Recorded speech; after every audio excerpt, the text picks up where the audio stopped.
So the Union Finance Minister Nirmala Sitharaman spoke on the major takeaways from this visit by Prime Minister Narendra Modi. Take a look at what she said. Among the several things, the first emphasis is on the fact that it was a bipartisan invitation which was given to Honorable Prime Minister to address the joint house. And it was a very significant event for the second time for a Prime Minister to be called to address a joint session of the US Congress and the Senate. From the announcements post the visit, I would like to highlight the fact that semiconductor supply chains, Micron technology for instance, is likely to invest 800 million towards 2.75 billion semiconductor assembly and test facility in Gujarat.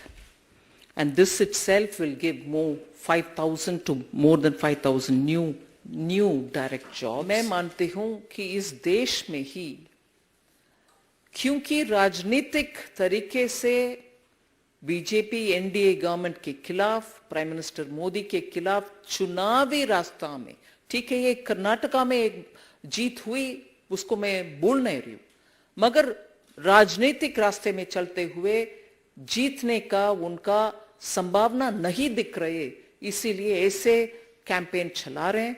और इसमें Congress party का role पिछले चुनाव से और उससे पहले वाले चुनाव से भी बहुत ही स्पष्ट दिखता है, जहां पाकिस्तान में जाकर के उनके मदद मांग रहे हैं कि भारत में सरकार बदलना है, आप भी एक हाथ जोड़ो करके।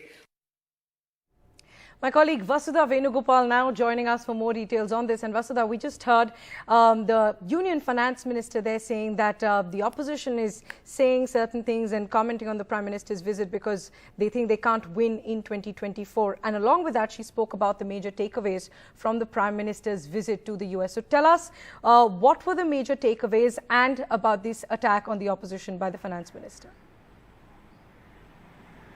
So Priyanshi, Finance Minister Nirmala Sitharaman actually gave us a very detailed briefing on what the key takeaways of Prime Minister Narendra Modi's visit to both Egypt and the US are.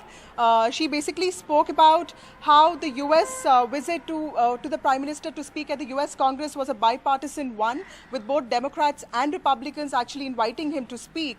And she stressed on the Micron facility, the semiconductor test facility that's going to begin in India. And she spoke about the aerospace deals and also the collaboration between ISRO and NASA, and spoke about how a lot of direct and indirect jobs will be created in this country and how India stands to benefit with this. What she also spoke about is how the countries, how US and India are actually coming together and will actually benefit each other. Egypt's visit, actually she spoke about how this is the first visit of the PM in almost 26 years, which makes it all the more landmark.